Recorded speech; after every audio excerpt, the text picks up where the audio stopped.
On a pleasant Friday morning in May, Roman Klochkov decided to skip the office and take care of some errands that couldn't wait for the weekend. He ran to the tax office, then to the bank, finished both faster than expected, and decided to swing by what he called the Far apartment while it was still light out. His parents had emigrated to Canada not long ago to live with his older sister, and Roman had inherited the thankless task of looking after their small two-bedroom unit on the third floor of a 5-story building in a former mining town on the outskirts of nowhere. His duties included paying the utilities, maintaining the security alarm, and stopping by every couple of months to dust the bookshelves. That last part was his mother's personal request. She'd been a school teacher and treated books with a reverence that bordered on religious. He was trying to sell the place, but real estate in small, dying towns moves like cold tar, and his parents had vetoed renting it out. They didn't want those tenants breaking everything. Truth be told, finding a tenant would have been nearly as hard as finding a buyer. Roman hated that apartment. Hated it with a passion that bordered on the irrational. When he was small, his sister was away at college in the regional capital. His parents worked late to keep things afloat, and the elderly neighbor who sometimes watched him suffered from blood pressure problems and often couldn't come. The apartment became his private nightmare. In the evening, or even during the day, monsters lurked in every corner. The gymnastic ladder in his parents' bedroom looked exactly like a tall, bony old woman reaching out to grab him if he turned his back. His father's coat on the hook by the door was the Black Man, hovering over him, laughing that grown-ups didn't believe in him.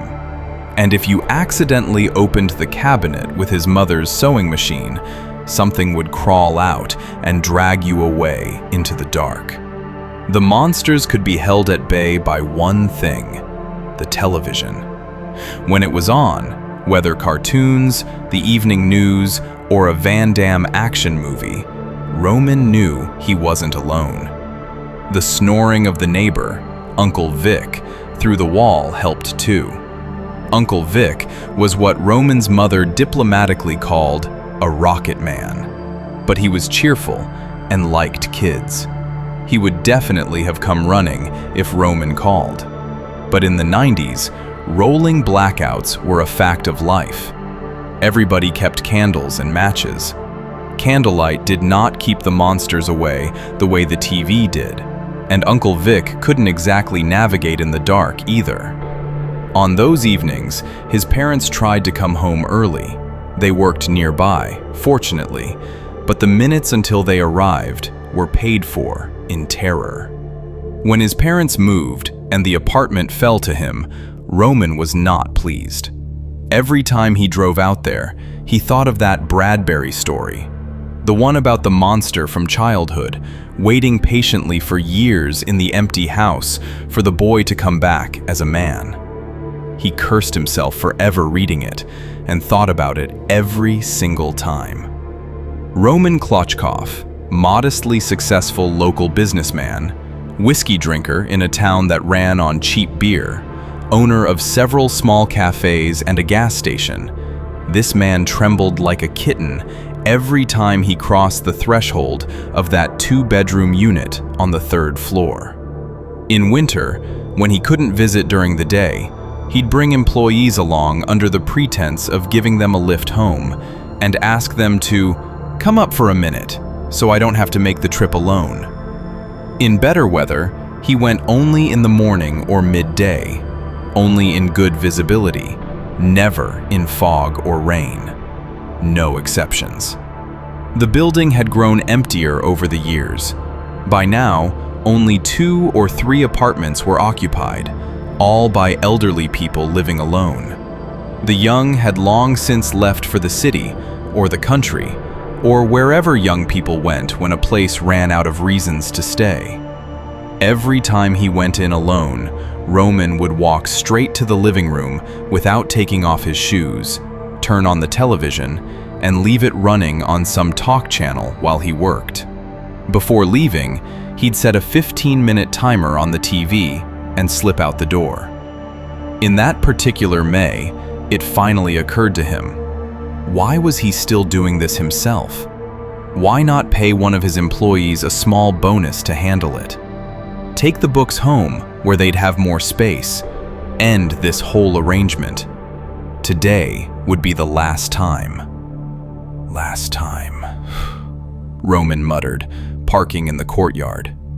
They say miners never work the last shift before retirement. Bad luck. The mine spirit takes you.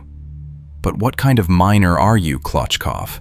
Third decade of your life, and still scared of a ladder. Besides, it's broad daylight. Sun won't set for another 5 hours. Not today. He greeted the old women on the bench outside. They always brightened up when they saw him. A polite young man with a car, clearly not a drug addict. Jogged into the warm, damp-smelling lobby, grabbed the mail from the box, stuffed the bills into his backpack, and was at the apartment door in 2 strides. Dust hit him in the face the moment he opened the door. He'd been neglecting the place. 2 steps in, 1 motion, and the TV was on. He'd landed on the talk show, a host he didn't recognize interviewing a voice actor he did, a favorite of his, the man famous for dubbing Adam Sandler into Russian. Perfect. This would make the work go faster. Roman looked around and decided where to start. "So, tell me," the host was saying after a series of questions about career and personal life. "The characters you give voice to in films are fearless, but were you ever afraid of anything?" Roman smiled at the question and glanced at the screen. He was almost done with the last bookshelf, mentally already home with dinner and a cold drink. "You know what?" the actor said, and his eyes went wide in a way that looked genuinely frightened. "There is something, a nightmare from childhood." Roman stopped moving and set down the rag. "This thing was called Kulita. I don't know why I named it that. Nobody ever scared me with a boogeyman growing up. I didn't watch horror movies as a kid. Maybe I heard the word somewhere when I was very small and it attached itself to my brain. Kulita." Roman felt a cold trickle of sweat run down his spine from the base of his skull. His knees went weak. His eyes stung. Kulita was the name of the thing that visited him in dreams. Tall, with arms too long for its body, the kind of thing today's kids, raised on internet horror, would compare to Slender Man, but with a red face and eyes that burned like coals. It had named itself. In the years after Roman stopped living in the apartment, after the ladder and the coat on the hook had lost their power over him, the apartment had found a new way to reach him: in his sleep. The dream was always the same. He finishes cleaning, gets ready to leave, opens the front door, and the red face is waiting outside in the dark of the stairwell, eyes like embers, grinning. It says, in a completely human voice, "Kulita's here, open the gate." And Roman wakes up screaming. "It would chase me," the actor was saying, looking shaken. "It always waited behind the front door. If my parents asked me to run down to the store, I'd beg my dad to walk me to the door first, so I could see for myself that the red face wasn't there on the other side. And here's the thing, it could change reality. It was like a king of deception. It could mess with your head, make you think you were going to the bathroom, and then you'd open the front door instead and walk right into it. It liked to lure, to trick. An ambush predator, not a chasing one. That apartment taught me that your home is your fortress. I nearly became a full-blown paranoid because of it. But that's really all I was afraid of." "See, even the bravest people have their fears," said the host. "Now, tell me." Roman wasn't listening anymore. The thoughts came in a rush, cold and clear. Kulita. That was the one to be afraid of, not some ladder or a coat on a hook. The television wouldn't protect him from this. It never had.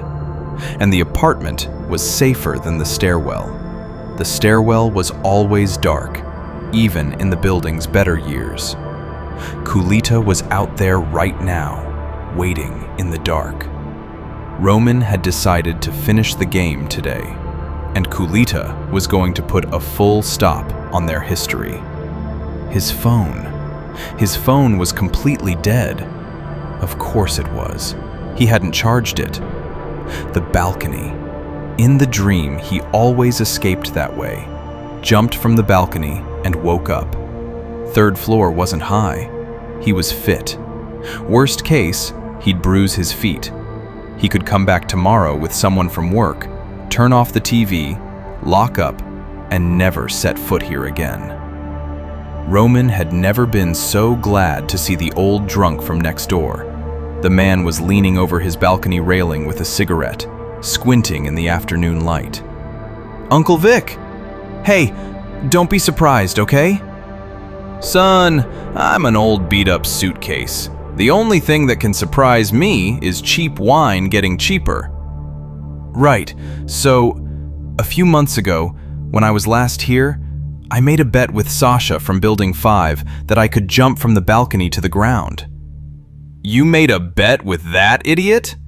The neighbor let out a hoarse laugh. "He just likes making fools of people. Where'd you even find him? He's always hiding out in those garages." "Uncle Vic, can you stay on your balcony while I jump? To confirm it for him. I'm handing over the apartment tomorrow. New people move in, and if I don't settle this now, he'll tell everyone I'm a liar." Not bad, Roman thought. Not even embarrassing. "You're something else, kid," the neighbor said, shaking his head slowly.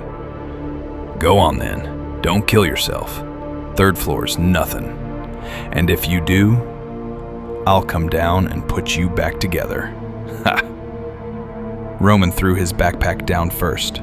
It landed just clear of the building's awning, stepped out onto the balcony, closed the door behind him, climbed up onto the railing, and gripped the edge. He lowered himself until he was hanging by his hands, feet feeling for the awning below. It was nothing. He'd fallen from higher than this in gym class. "See you around, Uncle Vic. And thank you." "That's it. You lose, whatever you are." He let go. When his face was level with the open window of the second floor, a long arm shot out, seized him by the throat, and in one smooth, unhurried motion, pulled him inside the empty apartment. Vacant for years, door sealed, no one home. Roman made no sound. The window closed silently behind him. His fully charged phone sat on the windowsill where he'd left it. In his parents' apartment upstairs, the television fell silent. The interview that had never existed vanished from the screen. The television, which had been unplugged from the wall for months, went dark.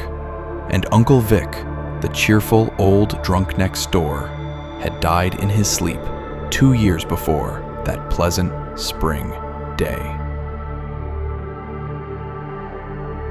OKMU can put anything in a good light if you try hard enough. That thought occurred to me recently. Not exactly a breakthrough insight, I know, but given my current state, it's surprising I'm forming coherent sentences at all, let alone drawing conclusions.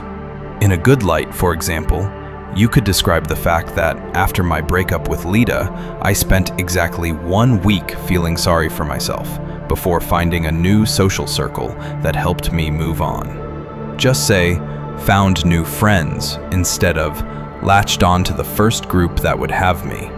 And suddenly, I'm an outgoing, adaptable person, rather than someone desperately grabbing at any human contact to avoid being alone with his thoughts.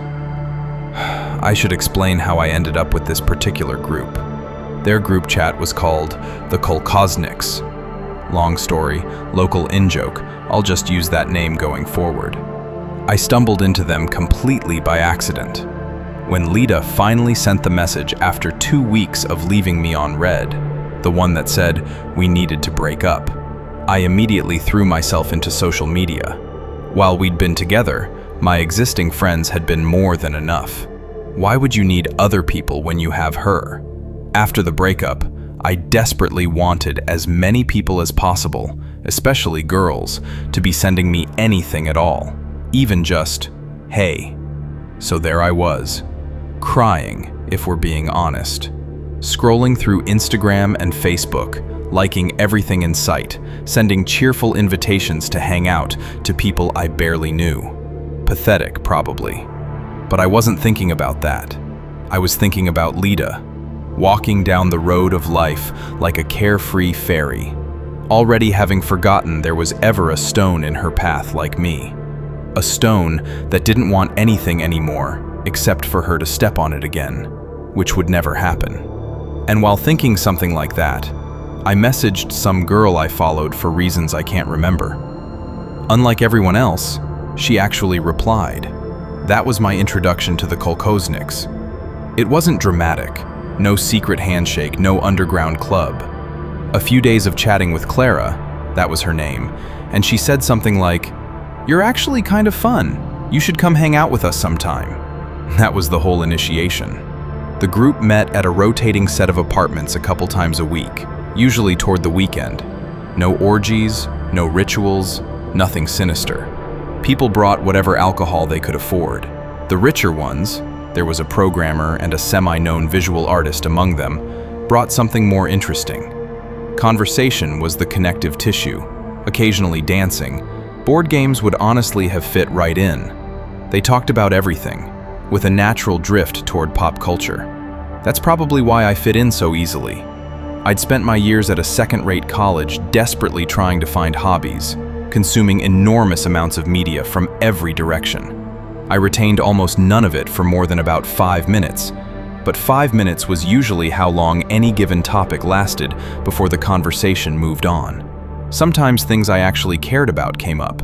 Video editing, games, the usual. The core group was about 7 people, with another 7 or so who showed up occasionally. Of the regulars, I remember Clara best. Cheerful, with some kind of complicated past involving family or an ex. I never asked. There was Yura, a 30-something trying hard to seem younger. He insisted on guy rather than man, for whom this group was clearly a last attempt to reclaim his 20s. Everyone else was under 25. His place hosted most of the gatherings since he had the most space. There was Timofey, who steered every conversation toward politics and his own particular ideology. Someone had described it as monarchist socialist with capitalist undertones, and who was clearly very proud of being unusual. Outside that, Tim was a decent person who took jokes about his obsession reasonably well, with only slight condescension. It might seem strange that I'm describing people who didn't directly affect the story. I apologize. I'm trying to give as accurate a picture as possible. Maybe this exact combination of people and circumstances is what led to what happened. Maybe certain groups shouldn't gather together. Absurd, obviously. But then, what happened next can only be described as absurd. I've thought about the cause a lot. Maybe it was something else entirely. Were the drugs to blame?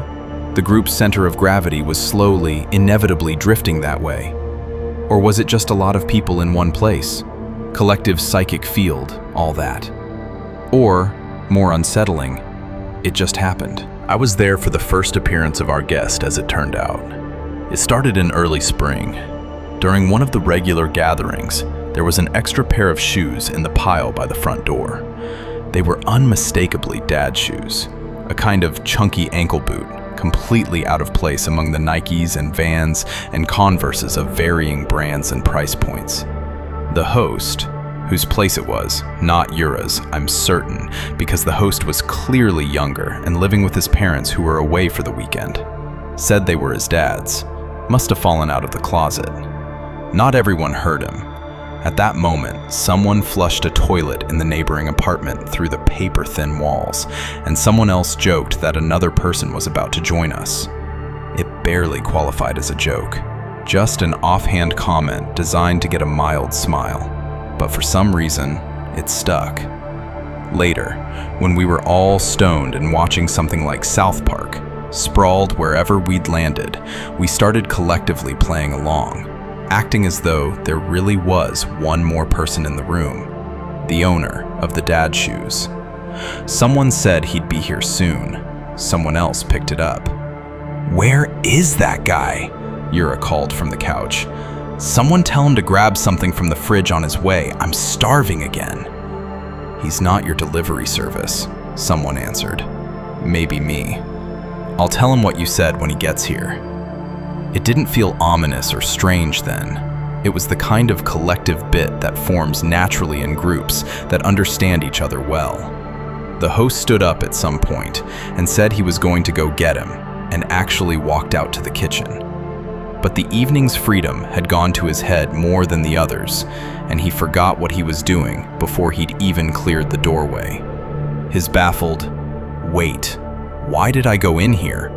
produced a wave of laughter that became a running joke for the next couple of days. The bit about waiting for someone was forgotten, and the evening moved on. After that, our new friend kept almost appearing. At first, it only happened when people were drunk or high, but gradually, it became something that, for lack of a better word, felt natural. People started waiting for him even sober. It became a standing tradition to count one more than the actual number of attendees, and when someone tried to clarify, to say, "Oh, someone else is still on their way, you know how it is," and smile slightly. I should say here that I sensed something wrong from the start and refused to participate. I didn't. I smiled along with everyone else. I made the same jokes. "If you run into the slowpoke on your way out, tell him to pick it up," Yura would call after whoever left early, demonstrating his age in every word. "Yeah, or we'll have drunk everything and eaten everything by the time he shows," I'd add, feeling like part of something rather than a lonely failure. Then, I dropped out of the Kolkhoz scene for a while. Exams, even at my joke of a college. And then, I ran into Lita. She needed to drop off some things she hadn't had time to pick up because her schedule had mysteriously filled up the moment we split. We talked briefly. I tried to make a joke about our friendship clause in the breakup agreement, but she left mid-sentence. I couldn't be angry at her, but I could think about her. And those thoughts about how much I'd never known about her, how much I'd never done, how much I'd never said, knocked me sideways for another 5 days. During that time, I checked the group chat occasionally, but didn't really read it, drawn more to the rare, completely ordinary messages from Lita that arrived once or twice over a few days, as if we were still together. I passed my exams somehow, by the skin of my teeth. Then, after a day or two of rest, I unmuted the Kolkhoz chat and actually read it. Something had quietly shifted. Fewer memes, fewer jokes. The ones that were there looked like they'd been posted on a timer, just to keep the chat from looking dead. Maybe I was reading into it retroactively, trying to fit things into a pattern. But I definitely noticed the absence of Timofey's usual flood of his absurd political content. He'd been spamming that stuff daily, and now he was posting vague things about tiredness and current events, and, of all things, cute cats. I didn't think too much of it. A few days later, I went to another Kolkhoz gathering, and this time, I noticed something was wrong fairly quickly. On the surface, everything was normal. Bottles opened, food eaten, jokes made. But there was a tension hanging in the room, as if we weren't actually there to relax, but performing the act of relaxing. Because of that wrongness, and partly because I still hadn't fully recovered, I stayed quiet and kept to the edges of things.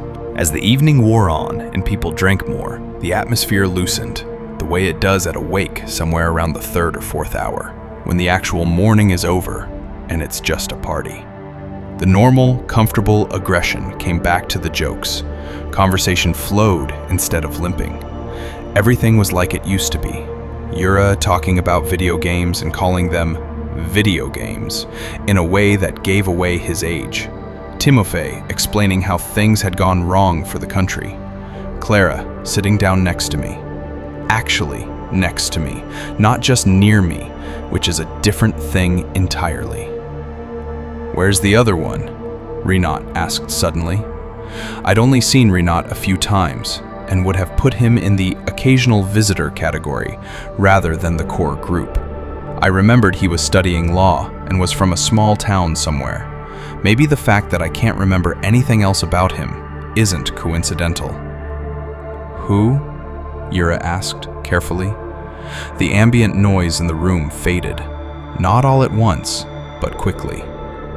"You know, him. We were waiting for someone, right?" Rinat was smiling crookedly, so it was impossible to tell whether he'd made a joke and was waiting for the reaction, or had just realized he'd said something wrong and didn't know how to recover. "No," Yura said slowly. "We're not waiting for anyone. Everyone is already here. Everyone." He put weight on that last word. "No, not everyone. Someone else is about to show up, isn't he?" Clara said. She looked surprised, as if she hadn't understood why she'd said it. Everyone tensed, including me. I looked at the front door, then, for some reason, at the slightly open door of a hallway closet. Nothing came out. Nothing happened at all. But no one wanted to keep the evening going, and not just me. Everyone seemed to wrap up very quickly and leave. I came to a couple more kolkhoz gatherings after that, but enjoyed them less each time. The beginning was always tense, and then one of two things happened. Everyone got drunk fast, almost urgently, and the evening turned into a blur, or someone couldn't hold back and said that our missing person was about to arrive. After that, people didn't so much leave as scatter, as if nobody wanted to admit they were afraid of the front door opening. I didn't understand why it was so hard to just not mention it, until one evening I said it myself, without meaning to. It was late enough that everyone just decided it was time to go. Strangely, no one blamed me. At the next gathering, no one even referenced it. Then I disappeared from the scene again. First, I got sick from something at our campus cafeteria. Then, I got roped into some mandatory college event that counted toward my grade. I was still nursing thoughts of Lita, though less than before. I checked the chat occasionally, but wrote nothing and made no plans to meet. Maybe it was the busyness, or maybe it was that the kolkhoz gatherings had started to feel wrong. I'm not sure how else to put it. When things freed up, I decided the weirdness was probably nothing. They were still fun people who'd helped pull me out of a bad stretch, and I should stop overthinking and go see them. I opened the chat. It was worse. The memes and dumb jokes had been replaced by something that only looked like normal conversation if you didn't read carefully. The messages were completely blank, like several comment bots had gotten tangled with each other and were trading cheerful non sequiturs. "I'm sure it's all going to work out great." "No, seriously, this is amazing stuff." "Oh yeah, I was there too. It was so good." The reposts were worse. Ads from random announcement channels, strangers' posts, unrelated content from other groups. And then, "Hey, where are you? Almost everyone's here already." Timofey, in reply to someone's repost of a pet grooming salon ad. Sent on a Tuesday at 3 a.m. I told myself they'd all gotten extremely high, or this was some meta joke they'd explain when I showed up. Not understanding the bit, I posted a message. "When and where are we meeting? Yura's place as usual?" They replied quickly and incoherently, but I managed to extract a date and location from the stream of vague enthusiasm. Yura's place. Tomorrow. The time I could only roughly guess from something like evening. In the evening. We'll gather after work, just before it gets dark. I arrived at Yura's at 5, deciding that counted as evening. Usually I could hear noise through the door and knew things had started without me. If I was early, Yura would let me in and we'd get ready together. Now I stood at the door not knowing what to do. Messaging the chat was pointless. My tentative, "I'm here," and "anyone home?" generated the same stream of content-free positivity. The obvious option, ringing the bell, felt wrong somehow. I didn't want to make unnecessary sounds, a great frame of mind for a normal get-together with friends. Eventually, I just tried pushing the door. Of course, it opened. The apartment was empty. Empty. Quiet. Deeply uncomfortable. I went through every room, looking over my shoulder. Nothing jumped out at me from any corner. No one was hiding. This was obviously not a drawn-out prank. I'd understood that for a while.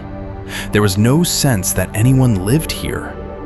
The apartment had the sterile, lifeless neatness of a show unit, staged for a real estate brochure.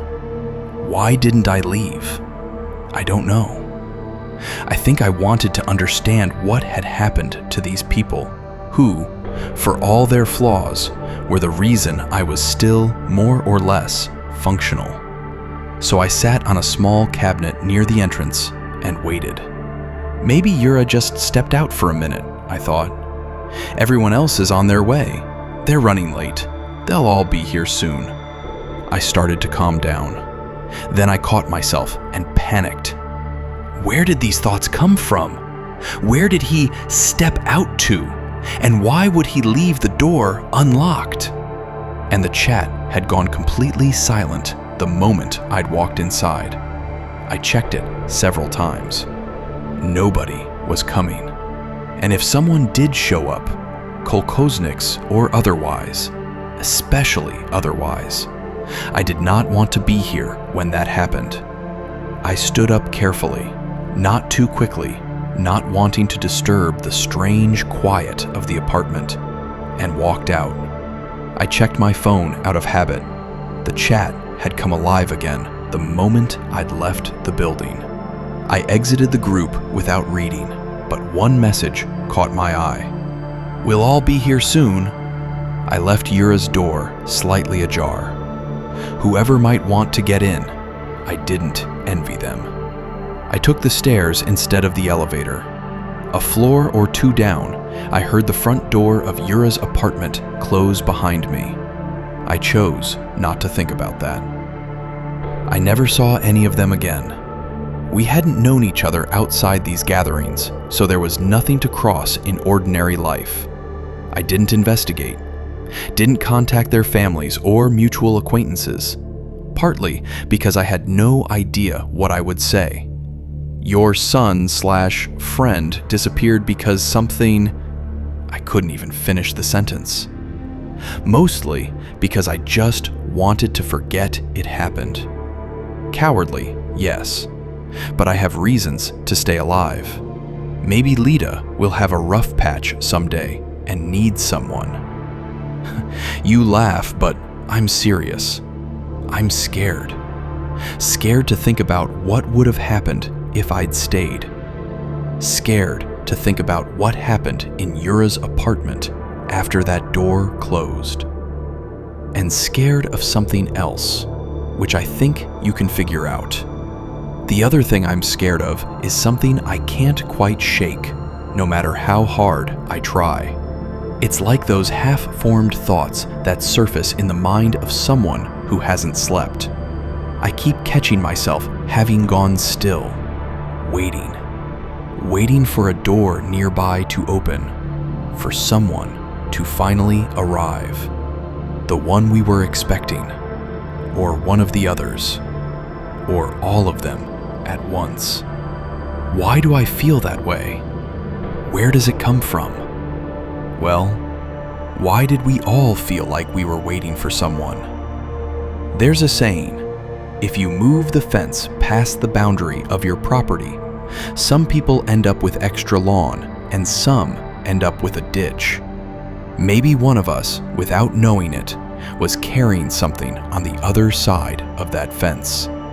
Not a ditch, not a lake, but him, standing there, waiting to be invited in. Someone in our group was an unknowing host. Not me. A person this gray couldn't carry anything this serious. Which isn't even the worst outcome. Somewhere in the world, every hour, thousands of people are moving the fence. And it only came to us. Nobody else was pulled in, as far as I know. You may have noticed I haven't given our visitor a name or written it with a capital letter the way these stories usually go. I could have called him the guest or the friend for dramatic effect. I don't want to. I don't want to make him more concrete by giving him something to be called. He feels to me like a literal manifestation of absence, a walking embodiment of dread, a hole in the shape of an idea, or an idea in the shape of a hole. I know how insane that sounds, but I genuinely can't put it better. And I can't explain why I refuse to give our visitor even a semblance of a name. But I've been going on too long. It's time to wrap up. All came